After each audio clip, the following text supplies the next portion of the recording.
Bueno, empecemos con hablar de lo que es la integración neurosensorial. Pues, la integración neurosensorial es la forma en la cual conocemos al mundo. Y desde que nacemos tenemos esa capacidad de integrar lo que vemos, lo que oímos, lo que sentimos, lo que saboreamos en la forma incluso en la que estamos en el útero, dentro de mamá, la posición. Ujú. Y todo esto que les estoy diciendo son los sentidos. Entonces, nuestra situación sensorial tiene que ver con los sentidos, que lejos de pensar que solamente son 5, ¿no? Como todos conocemos, gusto, vista, oído, olfato y el tocar, también tiene que ver con nuestra postura. ¿Sí? Nuestra postura, nuestras articulaciones y la parte vestibular se han considerado dentro de los sentidos. Entonces, a través de los sentidos, nuestro sistema nervioso central puede conocer lo que está alrededor.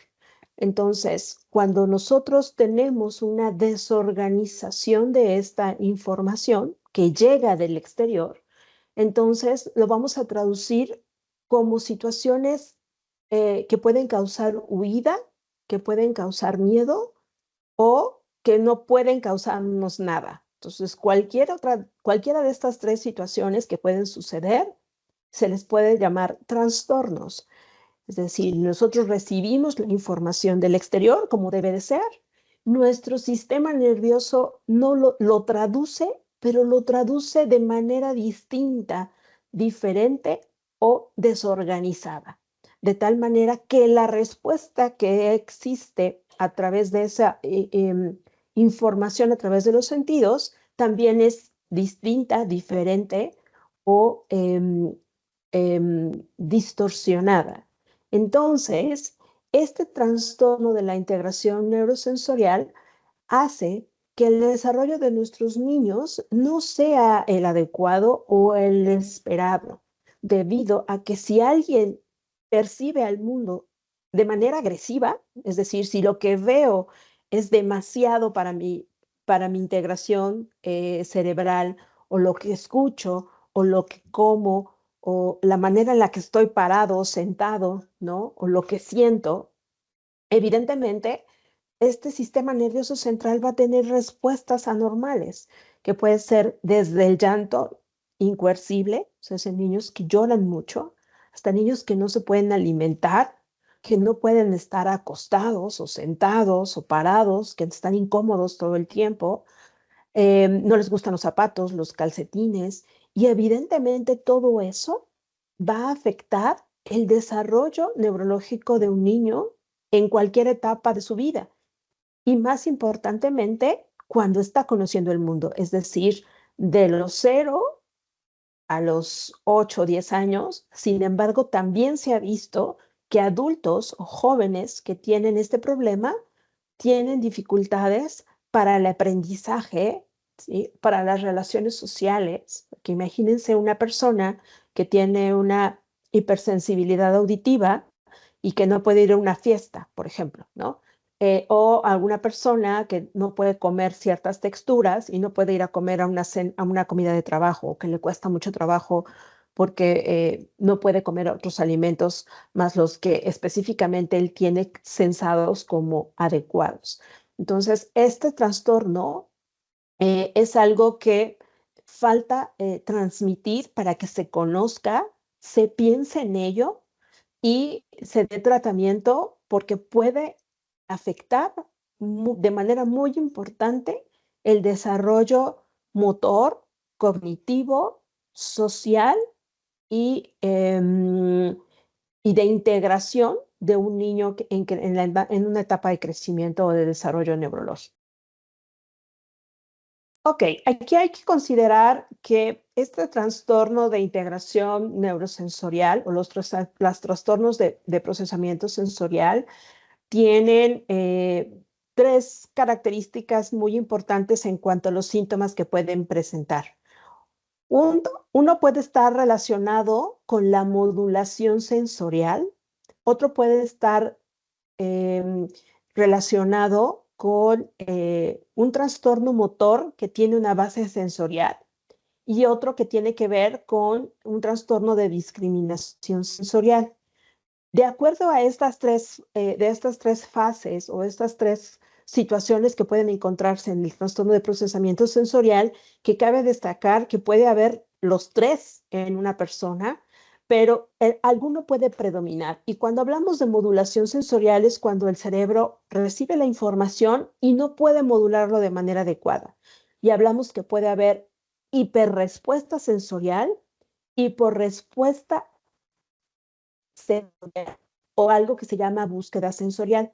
Y ahí los síntomas generalmente pueden ser en los hiperrespuesta sensorial, llanto, irritación, negación a cuestiones sensoriales como puede ser el tacto, aquellos niños que se tapan los oídos porque no pueden escuchar sonidos fuertes específicos como el sonido de una licuadora, el sonido de una motocicleta, ¿no? En donde, bueno, a todos nos molestan estos sonidos. Sin embargo, la respuesta puede ser exagerada a lo esperado o puede ser excesivamente molesta para la persona, tanto que la hace llorar o lo evita demasiado. Y la hiporresponsividad o hiperrespuesta sensorial son aquellos niños que se caen, se golpean, no miden el peligro y dice, es que no siente nada, no le duele, se levanta y lo vuelve a hacer y se vuelve a pegar y se vuelve a golpear. Estos niños que tienen hiporrespuesta sensorial, pues es precisamente sus síntomas. El niño no puede estar eh, todo el tiempo está golpeándose o pegándose o poniéndose en peligro. Y bueno, finalmente no, esto a veces no es tan mal visto, ¿no? Bueno, porque finalmente el niño corre, se pega, se golpea y si no llora, pues digo, está bien, ¿no? Algunos papás dicen, "Ay, qué bueno que aguanta", pero finalmente esto tampoco es tan adecuado, ¿no? Sobre todo porque hace que no midan el peligro. Y la búsqueda sensorial son aquellos niños que tienen una respuesta activa de búsqueda sensorial. ¿Y esto qué quiere decir? Buscan constantemente el abrazo, es excesivo, ¿no? Que los alimentos tengan ciertas características como alimentos crocantes, si no tienen música a volumen alto, tampoco están como muy contentos, pero cierto tipo de música o ciertas situaciones vibrantes o llamativas y siempre están buscando algo de estimulación sensorial, que también se puede llamar como estimulación sensorial, o algo en la boca, o no respetan el espacio físico entre una persona y otra porque buscan el contacto físico de otro o tienen incapacidad para reconocer el peligro también. Y esta búsqueda sensorial puede ser normal en la mayor parte de los niños, sobre todo cuando están conociendo el mundo, ¿no? El abrazo, el apapacho, el apretar, ¿no? El no medir la fuerza. Sin embargo, ese aprendizaje va haciendo que con menos frecuencia lo hagan. Pero aquel niño que a pesar del aprendizaje no tiene esta respuesta moduladora, entonces podemos pensar en que es un niño que tiene una búsqueda sensorial mal equilibrada o mal regulada. Y el trastorno motor de base sensorial está específicamente relacionado con la dispraxia, que es esta disminución de la capacidad para idear, planificar o ejecutar nuevas acciones. De tal manera que estas personas suelen tener mucha dificultad en la coordinación motora, tanto gruesa como fina y como oral motora. ¿Y qué vemos con esto? Pues que los niños no pueden, incluso cuando empiezan a comer solos, tienen mucha dificultad, o cuando tienen que ir caminando, normalmente se ven torpes, o tienen torpeza al subir escaleras o al bajarlas, y tienen poca habilidad motora cuanto a deportes, en cuanto a tareas, como vestirse, o sea, algo que pudiera ser muy simple de hacer, ellos suelen tener ciertas dificultades o hacerlo de manera imprecisa. Y el trastorno postural es aquellos niños que también se sientan y no pueden tener un momento en el cual su cuerpo puede estar tranquilo o inmóvil. Normalmente o están muy tensos o se están moviendo mucho o se sientan de manera inadecuada, ¿no? Entonces, hay poco control de la postura, que tiene que ver con la relajación de algunos músculos y con la tensión de otros. Entonces, puede haber desequilibrio, puede haber dificultad en la estabilidad y también cuando empiezan la escuela tienen dificultad, por ejemplo, en copiar del pizarrón hacia el cuaderno y en ese movimiento ocular motor pueden tener muchas fallas y son niños que cuando están copiando del pizarrón se pierden o cuando están leyendo del pizarrón hacia el cuaderno se pierden. Entonces, todo esto lo podemos ver incluso en etapas mucho más avanzadas, como puede ser la parte escolar, en donde pues empezamos a ver esta parte de dificultad para poder tener una condición oculomotora adecuada. Y el trastorno de la discriminación sensorial, pues son estos niños que tienen esta dificultad para poder localizar dónde, por ejemplo, dónde son tocados en el táctil, o donde tienen, no saben cómo es la fuerza que deben de ejercer para poder sentarse o para poder apretar, ¿no? Tienen poca fuerza o mucha fuerza, tienen dificultades para saber mano izquierda, mano derecha, para poder discriminar entre el tamaño de dos cosas, ¿no? Normalmente en la situación preescolar nos ponen a dibujar un círculo y esta dificultad para saber cuál es el cuadrado, cuál es el círculo, cuál es el rectángulo o la estrella, que ya es una situación mucho más compleja, no lo pueden realizar de manera adecuada. O cuando empiezan a escribir, tampoco pueden empezar, cuando ya tienen cierto avance en la lectura y en la escritura, pues tienen que tener cierta concordancia con lo que apoyan y con lo que escriben. Entonces, estos niños o rompen la hoja, ¿no? O escriben muy bajito. Entonces, normalmente estos niños también se ven con cierta torpeza motora, lo cual, pues, evidentemente afecta su autoestima, sobre todo cuando ya están en la escuela y son niños que no pueden correr, que no pueden saltar, que no son hábiles de manera motora. Y bueno, lo visual y lo auditivo también pueden tener repercusiones en el aprendizaje y en el lenguaje, porque se ha visto que tienen dificultad para discriminar sonidos y de tal manera que afecta directamente el aprendizaje de la lectura y la escritura. Entonces, estas condiciones que parecieran ser demasiado, pues, ay, yo también lo tuve, ¿no? Y finalmente, pues desarrollé y lo hice, ¿no? Y ahora no tengo ningún problema. Bueno, eso es lo que pensamos, pero generalmente estos problemas que se presentan durante la infancia y no son atendidos, normalmente dan dificultades en el adulto para poder hacer cosas mucho más especializadas. Incluso el correr o el hacer un ejercicio puede repercutir en la autoestima del niño y es importante detectar todos estos puntos que evidentemente a veces los vemos y no los consideramos como problema.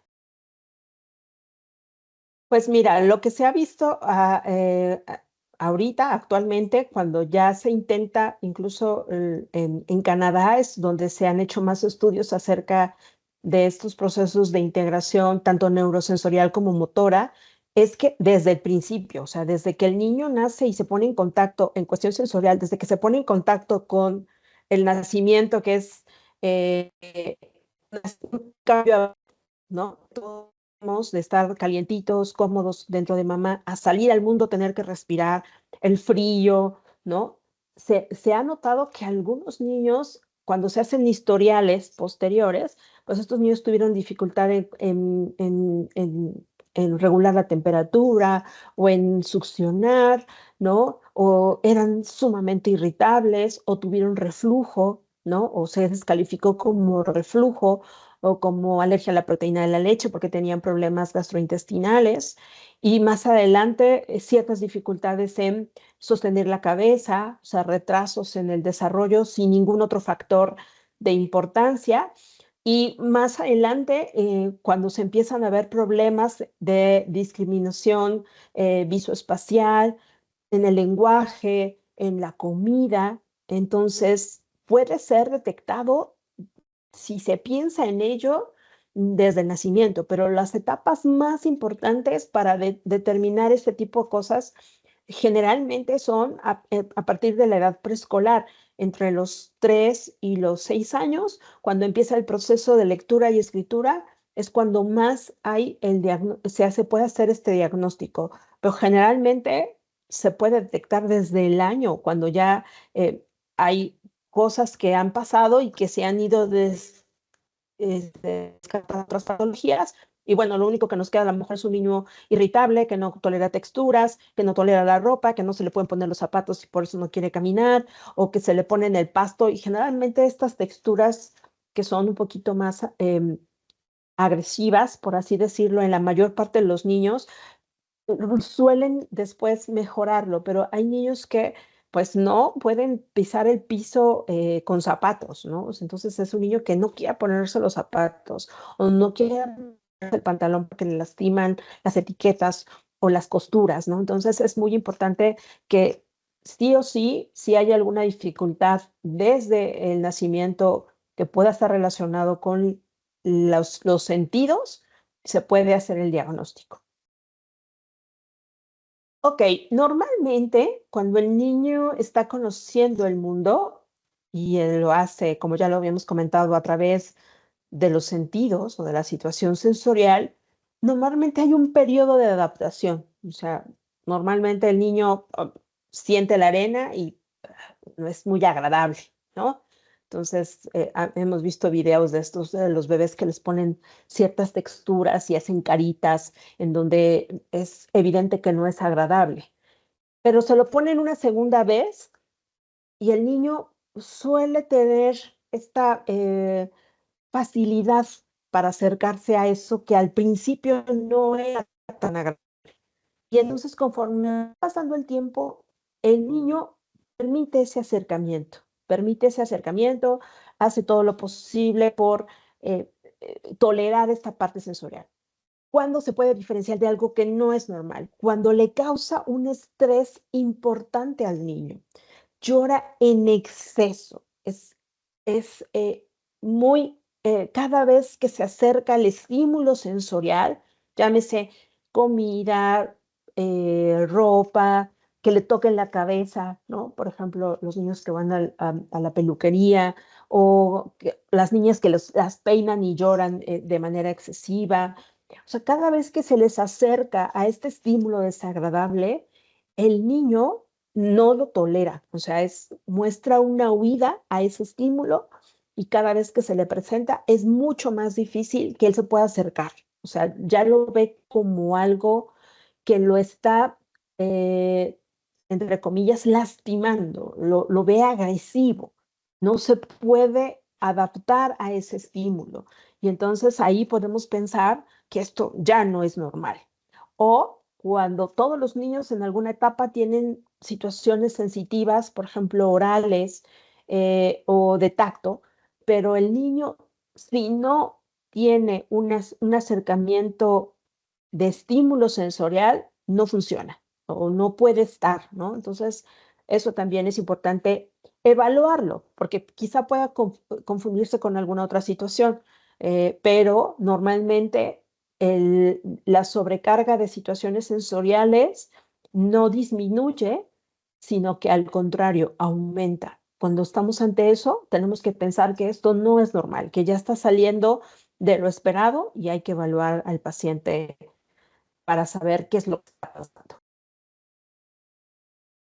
Bueno, normalmente la sospecha clínica, bueno, todo esto que les he platicado, todo esto que evaluamos a través de preguntas específicas en la clínica, pero también hay pruebas estandarizadas que nos ayudan a valorar de manera más específica estos déficits que existen en el procesamiento sensorial. Entonces, hay varios cuestionarios, depende mucho de la habilidad que cuente cada médico o incluso cada terapeuta que hace específicamente estas valoraciones y hacemos preguntas específicas a nivel visual, a nivel de tareas visuales, tareas táctiles, tareas sinestésicas o tareas motoras, que se evalúan y se dan una calificación y entonces nos dan precisamente estas características de trastorno de